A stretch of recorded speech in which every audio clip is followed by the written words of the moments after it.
¿Cómo están, amigos? Nuevamente quiero darles la bienvenida a tu programa Cultura de Salud a través de Canal SB. Para mí, como en todos los programas, es un verdadero honor dirigirme a ustedes trayéndoles información útil para el cuidado de su salud. En esta oportunidad quiero empezar el programa agradeciendo a todos nuestros seguidores que a través de las redes sociales, principalmente el Facebook, nos escriben y siguen paso a paso todos los comentarios y recomendaciones, sobre todo para prevenir enfermedades en tu programa Cultura de Salud. Gracias a ellos y también gracias por compartir todos los programas que se han venido emitiendo a través de sus contactos. Muy bien, hoy día, en el contexto del mes de la lucha contra un flagelo que está muy presente en nuestra sociedad, este mes, el mes de marzo, se celebra, como en todos los años, la lucha contra la tuberculosis. Esta enfermedad que en nuestro país lamentablemente sigue teniendo cifras muy elevadas de casos que se van presentando día a día. Muy bien, ¿por qué se celebra en el mes de marzo el Día Internacional de la Lucha contra la Tuberculosis? En honor a Roberto Koch, un médico, un científico alemán que el 24 de marzo de 1882 descubrió a la bacteria causante de esta enfermedad. Nos hacemos referencia al bacilo tuberculoso, que en honor a este científico también se le conoce como bacilo de Koch, porque él fue quien lo descubrió. Muy bien, entonces hoy día en tu programa vamos a entender cómo se produce esta enfermedad, cuál es el agente causante, o en medicina, como decimos nosotros, cuál es el agente etiológico que va a conllevar a que las personas padezcan esta enfermedad llamada la tuberculosis. Muy bien, hoy día entonces vamos a hablar de cómo entendemos esta enfermedad y cómo podemos prevenirla. Muy bien, en primer lugar, como siempre, vamos a definir qué es la tuberculosis. Y para entenderla de manera fácil, vamos a decir que esta es una enfermedad infectocontagiosa. Para eso es importante recordar el programa anterior que vimos sobre cómo contraemos las infecciones o a qué grupo de enfermedades corresponden las infecciones. Entonces, es importante definirla a esta enfermedad como una enfermedad infectocontagiosa.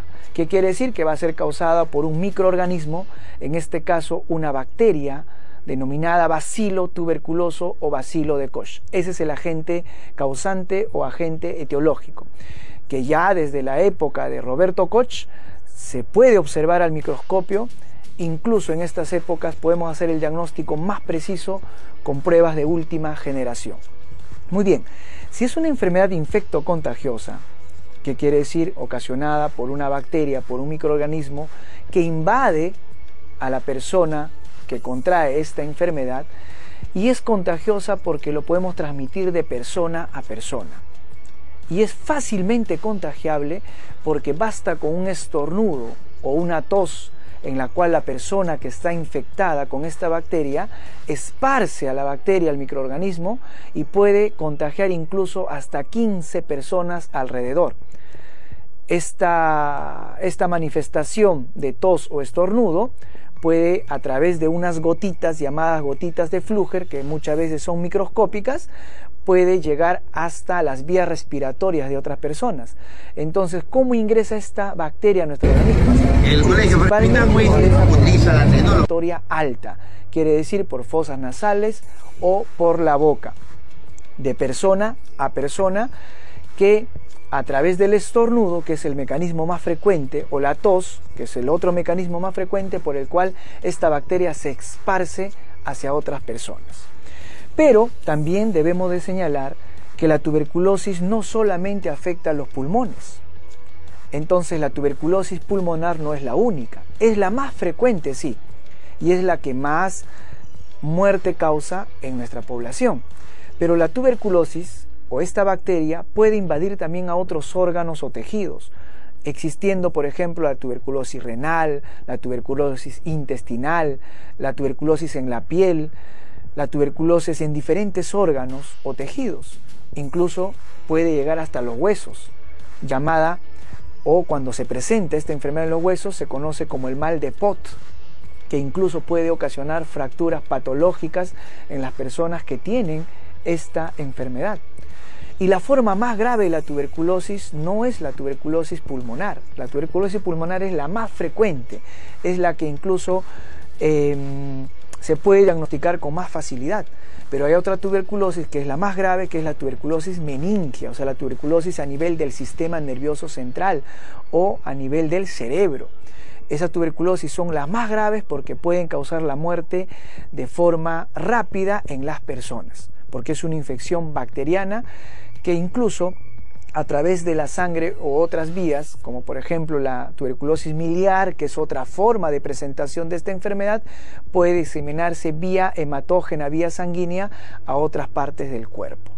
Muy bien, entonces ya entendemos por qué se produce la tuberculosis y cuál es el mecanismo más frecuente de contagio.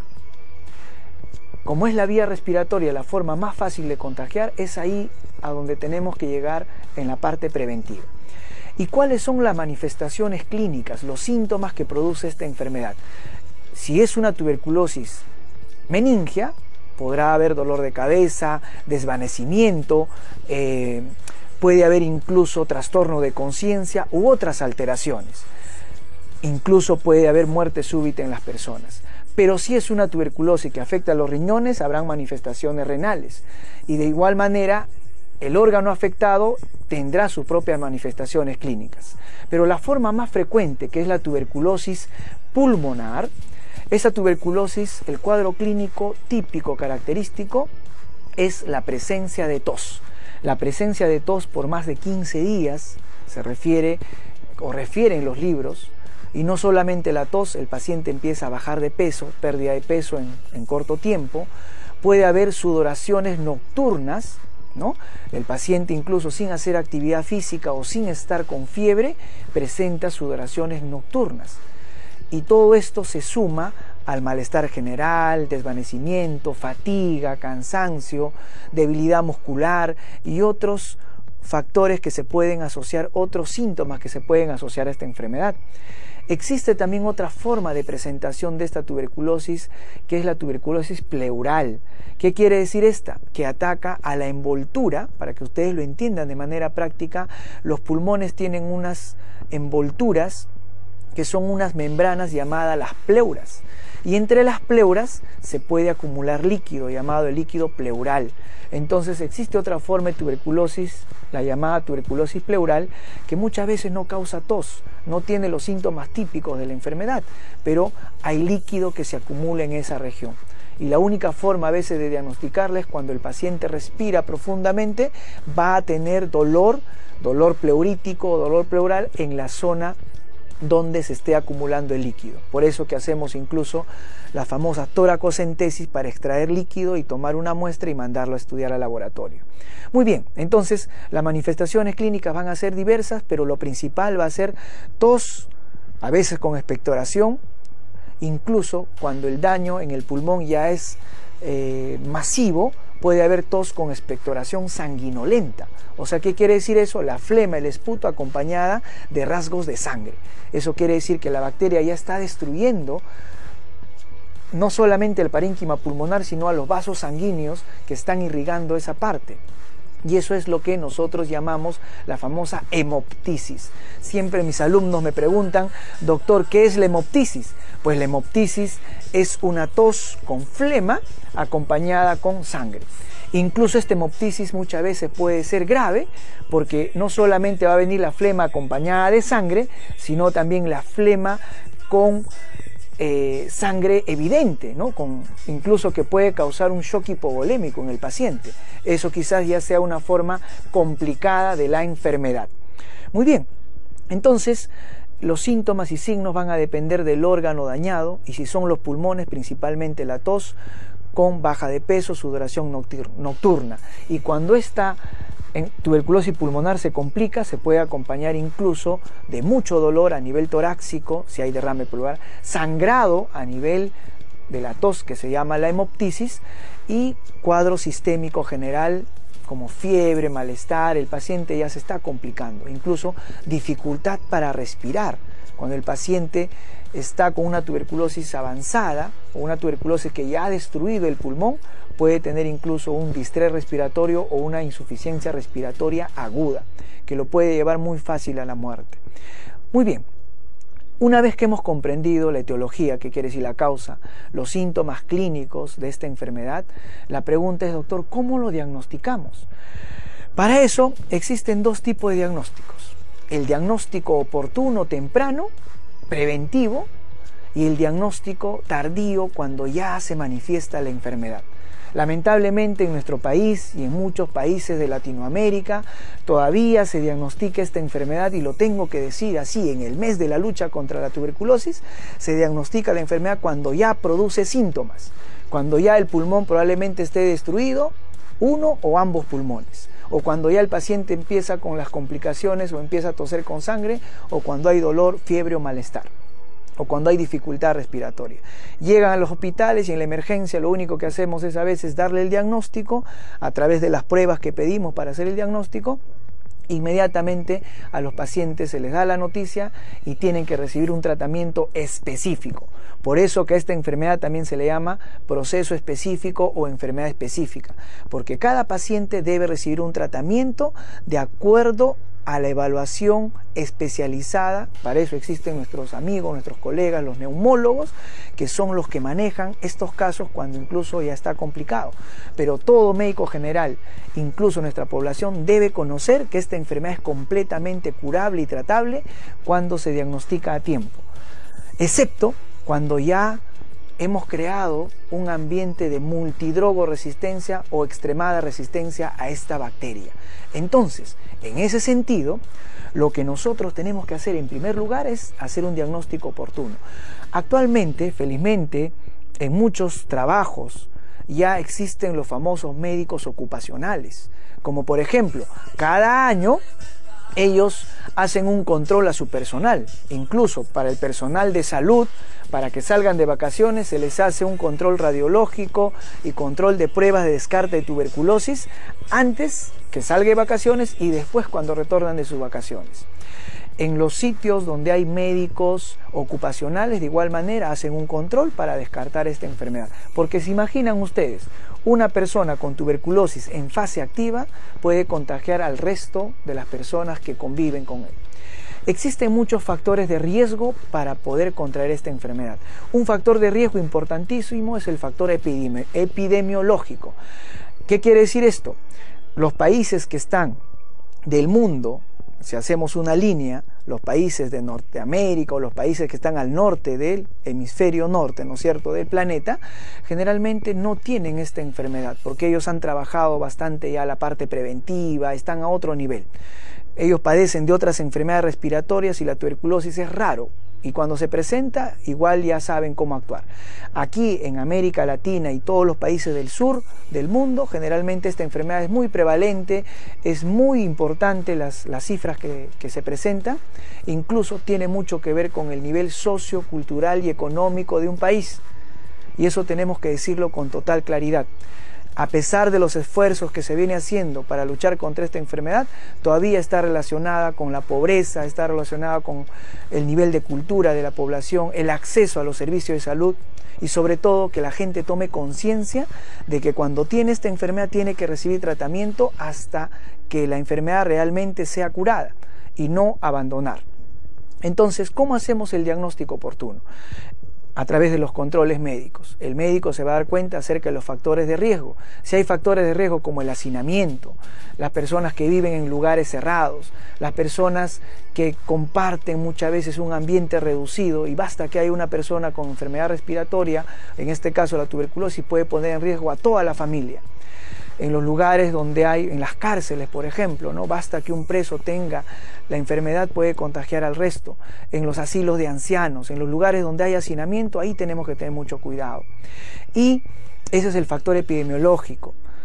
El factor ambiental también es muy importante. En épocas de verano, por ejemplo, los virus, las bacterias se proliferan más. En épocas de invierno a veces cerramos las ventanas porque hace frío. Imagínense en los buses.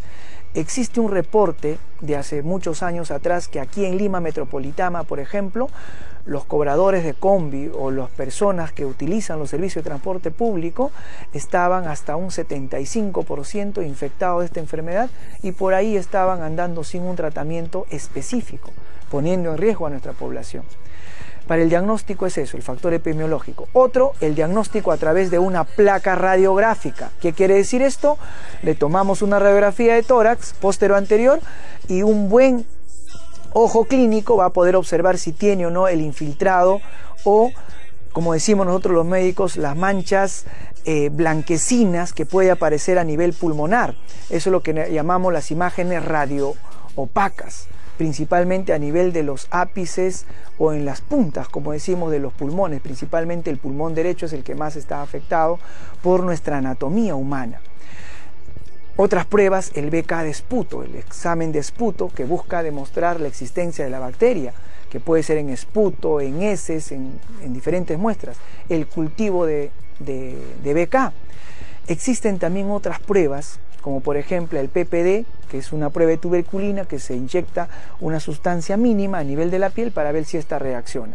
Y si el PPD sale positivo, después de algunos parámetros, se dice que esta persona puede estar infectada con la bacteria, pero no necesariamente está haciendo la enfermedad. Por eso se hace el diagnóstico oportuno de descarte.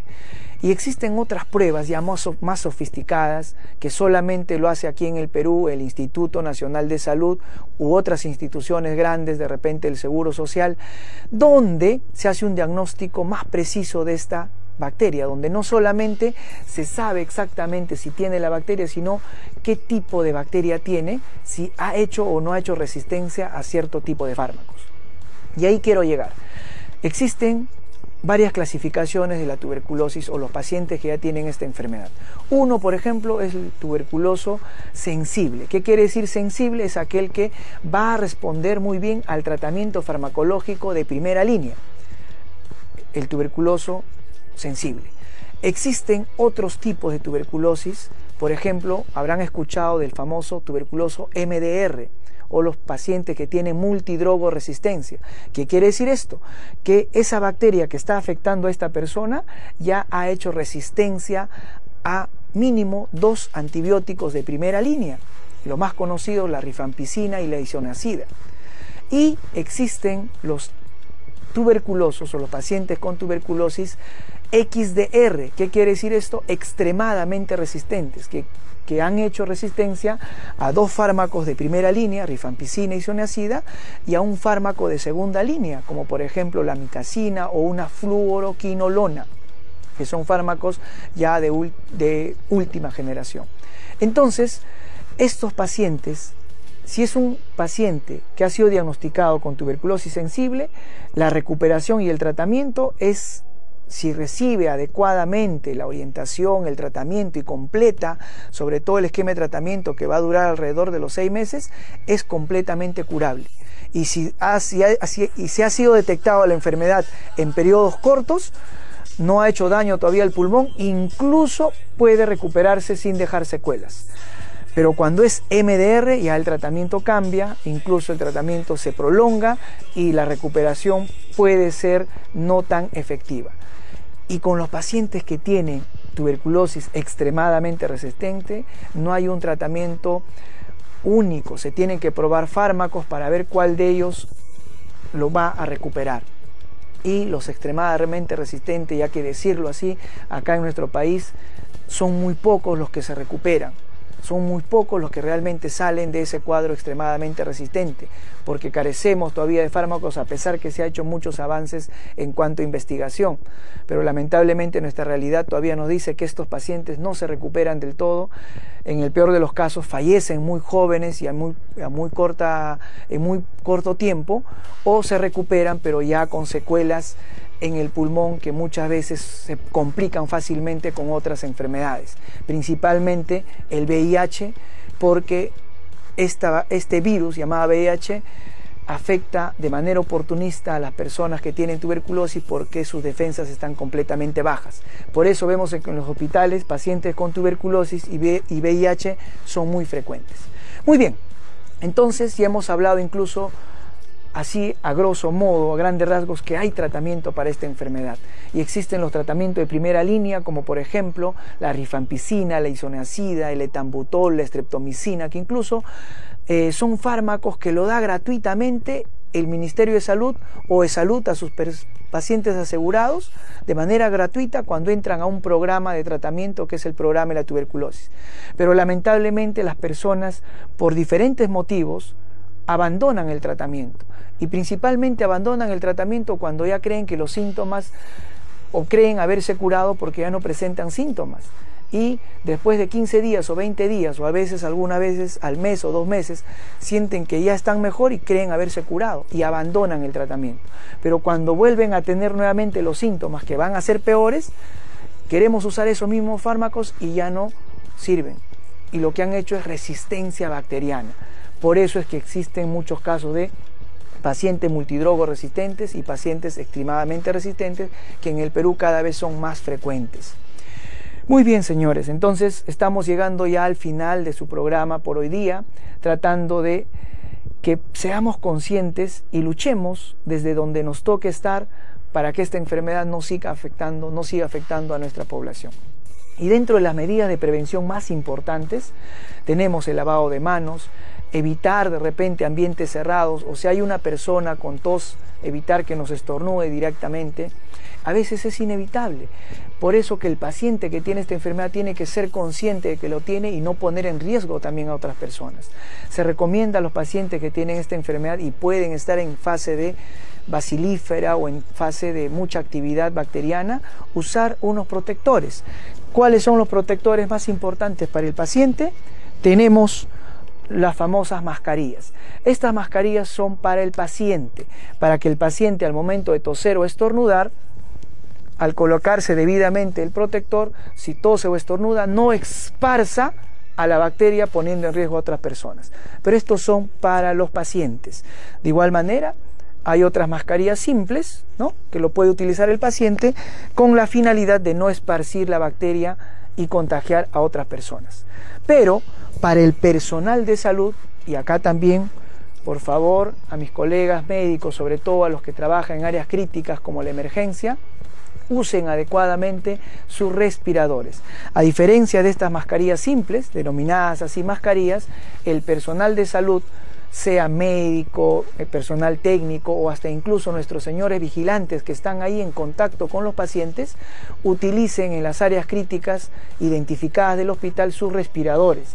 Estos respiradores no son como las mascarillas, estos tienen un filtro especial llamado N95. Existen diferentes marcas y diferentes colores, incluso los verdes, azules, etcétera, etcétera, pero estos tienen un protector o un molde de metal para que se ajuste a la nariz y se selle completamente la entrada. De esta manera el filtro N95 tiene hasta un 95% de seguridad que el germen no vaya a ingresar vía respiratoria y contaminarnos. La forma correcta y práctica de usar de manera rápida: coger con una mano, tal como lo estoy haciendo, y estos dos elásticos tienen que colocarse adecuadamente. Hacemos presión de esta manera, una en la parte superior y la otra se va hasta el fondo, con tal de que al final sellemos completamente la zona donde debe protegernos de la exposición a esta bacteria. De esta manera el personal de salud estará protegido.